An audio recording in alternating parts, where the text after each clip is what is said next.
агуулгатай бол санал нийлж байна. Миний хувьд яг л энэ агуулгаар л асуудалд хандж байгаа. Тэр тусмаа судлаад үзэхэд 2008 оны 4.10-ын бодлого энийг залгаад гарсан татврын өршөөл. Энэ бол маш зөв зүйтэй бодлого байсан юм байна лээ. 2015 оных татврынх биш. Энэ бол тоо дүнгүү.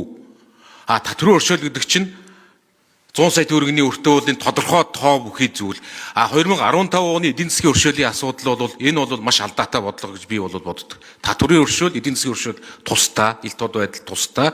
15 оных бол энэ бол бас монголчуудын хувьд сургамж авах ёстой буруу зүйлээ гэж боддгоо. Тэгэхээр яг тэр иж бүрэн реформ шинжилэл тэрийг залгаад өршөөл гэдэг нь 100% хөнгөлөх чөлөөлөх тухай асуудал бишээ гэдгийг бас би бас дахин хэлжсэнийг давтаад хэлье. За дахиад та 2025 оны 11-р сарын 15-ны өдөр намынхаа их хурлаар хэлсэн үгийг бас манайхан ингэ бэлтгэсэн байна. Энэ манай засгийн газар эдийн засгийн хүнд сорилтыг даван туулахдаа ачааны хөндийг ард түмэн аж ахуй нэгжид өрүүлэх ус төр өөрөө бүсээ чангалж даван гарнаа гэж албан ёсоор үхэлээд яг ийм постэр гарч ирсэн байна. Гэтэл яг одоо бодлого саяны хэлдэг шинжилэл өөрчлөлтийн олон бодлогууд яг саяны хэлснээр биш, сая хэлсэн зүйлийн эсрэг нь ингээд явж байгаа ийм зүйлүүд харагдаж байна гэдгийг бас ингээд хэлье. Яг одоо өнөөдөр нөхцөл байдал дээр харахад нийгмийн даатгалын шимтгэл байна. Яг өнөөдөр монголчуудын хувьд татврын шин чанартай болоо хувирчихсан. Татврын шин чанарт. Энэ бүгдийг оруулаад тооцвол 40 гаруй хувийн татвартай, далаагаас хол, тээврийн зардал, өрсөлдөх чадварт нь нөлөөлчихсөн. Энэ бүхэн монголчуудын хувьд, бизнесийн орчны хувьд, өрсөлдөх чадварын хувьд үнэхээр одоо дахиад та биднээс суур дүгнэлтүүдийг л энд онцгойлон шаардж байгаа ийм нөхцөл байдал байгааг бас мэдж байгаа хаа гэж бодож байна. Тэгээ тантай санал нэг байна. Энэ татврын ерөнхий ачааллын хүрээнд бас биднүүсийн анхаарах ёстой асуудал бол нийгмийн даатгалын шимтгэл юм уу?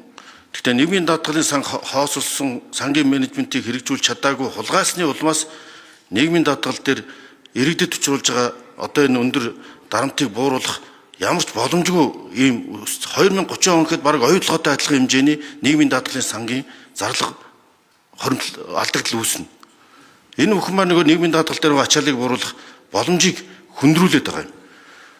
Түүнээс биш энэ одоо нийт татврын нийгмийн даатгалын энэ зохис реформын хүрээнд бол бид аль болох аж ахуй нэгжүүдэд дарамт багтаа илүү чөлөөтэй эдийн засгийн эрхчлөө олгосон хуулиудыг хэлж байна. Энэ зорилгоор эдийн засгийн эрхчлөөний тухай хуулийг улсын хурлаас засгийн газарт өргөн мэдүүлээ ажиллаж байгаа. Энийг бол баялаг бүтээгчдийг дэмжих багц хууль гэж нэрлэж байгаа.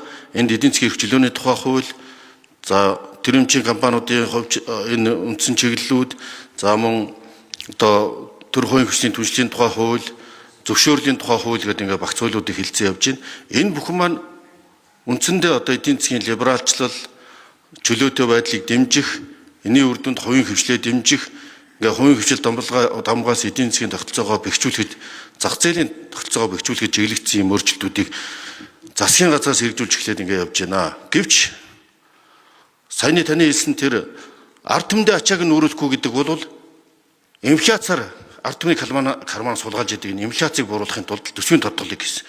2.2 их найдаар танахад нийт төрийн албан агчдын тоог 9%-аар цамдагч. Энэ маш том тоо гэж тааж ирсэн хэлжсэн. Энэ 147 дарга цэргийн 10 тоог цамгтгсан. 28 үндэсний хороодыг татан буулгасан. Энэ бүхэн маань бол тодорхой хэмжээний өвдөлт өгч байгаа тэр хэмжээгээр эсэргүүцлийг бий болгож байгаа. Ингэж